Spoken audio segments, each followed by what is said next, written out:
So that, for example, they might say, Jesus taught us that we're supposed to love others.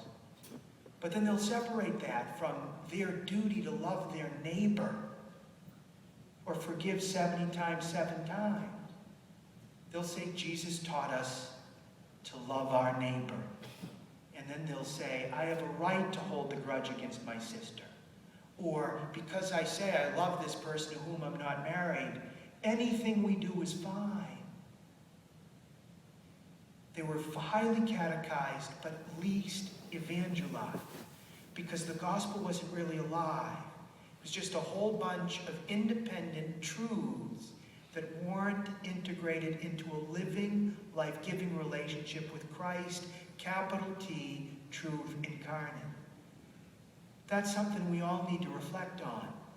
If we're going to become the missionaries we are called to be by our baptism and particularly by our confirmation, we first must be fully evangelized so that we can take out not just commandments and beatitudes and spiritual and corporal works of mercy, but so that we can take out Christ himself.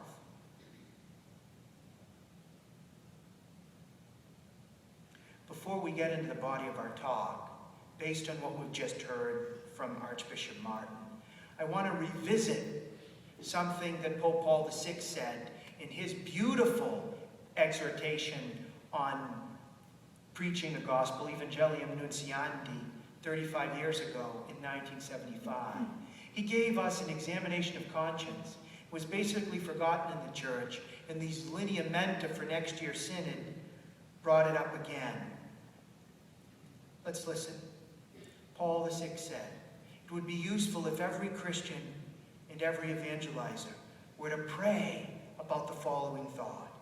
Through God's mercy, people can gain salvation in ways besides our preaching the gospel to them.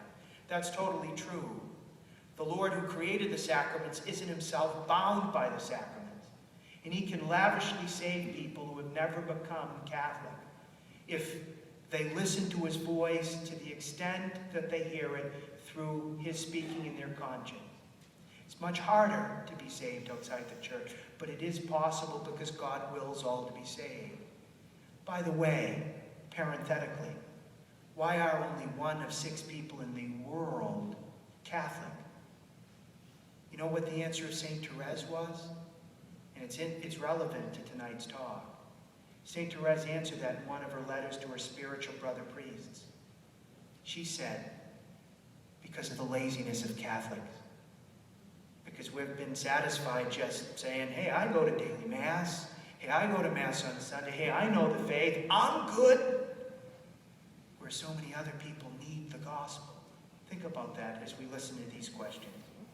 While it's possible for those to be saved without Christ, those to be saved outside of actually becoming Catholic. As for us, Paul VI said, can we gain salvation if through negligence, fear, or shame, what St. Paul called shrinking from the gospel, or a result of false ideas, we fail to preach it? This question, he said, allows us to go immediately to the heart of the subject at hand, namely the absolute centrality of the task of evangelization for the church today. A reassessment of our experiences and attitudes concerning preaching the gospel, not simply at a practical level, will lead to an improvement in our practice and our approach to proclamation. On a deeper level, this process will allow us to ascertain the true caliber of our faith, to determine our sense of not only feeling as a Christian, but being a Christian and a true disciple of Christ, who sent forth to proclaim him to the world, cooperating with the Holy Spirit in attempting to make disciples of all nations.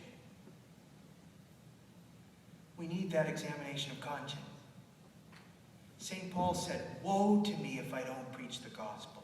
He felt he was doomed, that as soon as he had received the gospel inside, he felt bound to share it.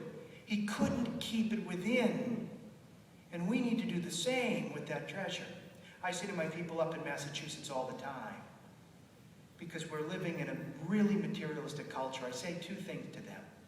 The first is, if I were to tell you that Warren Buffett or Bill Gates or some Texas oil tycoon were here in our church the next week, and he would give out $1 billion to everyone who showed up, first, do you think our church would be full?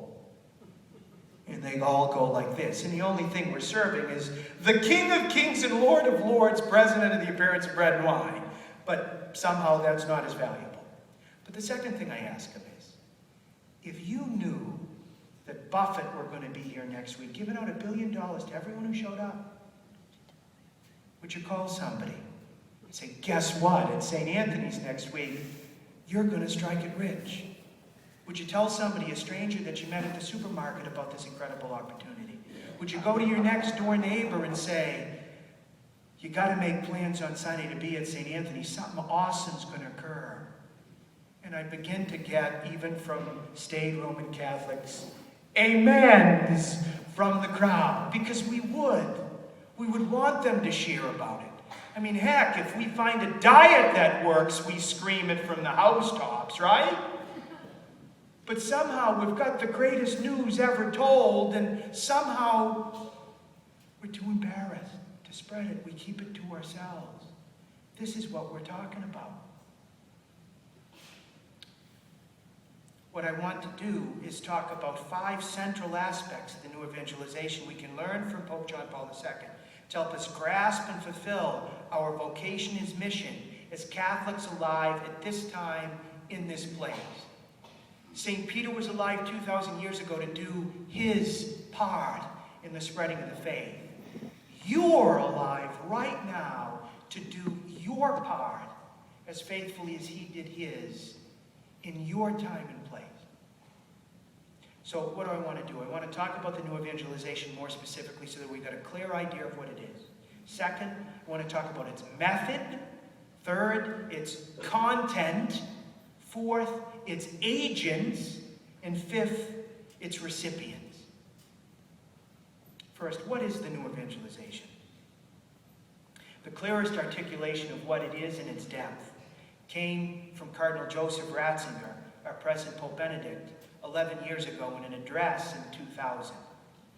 He was talking about Jesus, and he said, at the beginning of Jesus' public life, he said, I have come to evangelize the poor, which means I have the response to your fundamental question. I will show you the path of life, the path toward happiness. Rather, I am that path. He responds to the deepest poverty, which is the tediousness of a life considered absurd and contradictory. A life without joy that produces the inability to love, that produces jealousy, avarice, and other destructive responses to the lack of meaning. This is why we're in need of a new evangelization. Because if the art of living remains an unknown, nothing else makes sense. That the new evangelization is to introduce people to Jesus, the way, the truth, and the life, who is that path to happiness, to holiness, to heaven. It's not proclaiming certain words or truths. It's bringing people into a life-changing encounter with the Lord. The new evangelization aims to repropose to those who have already, in some sense, accepted Jesus, but now keep him at a distance. How Jesus is the answer to the question of how they're called to live. Christ teaches us the art of living and the path to happiness. And with great love, he turns to us and he says, come follow me on that path. That's what the new evangelization is. To help people come into that life-changing experience with the Lord. Second, what's the method of the new evangelization? John Paul II specified several things about the method. I'll mention 6 to you. The first is prayer. Before Jesus called the first 12, what did he do? He went up on the mountain all night to pray. All methods are empty without this foundation of prayer. It's Cardinal Ratzinger said in 2000,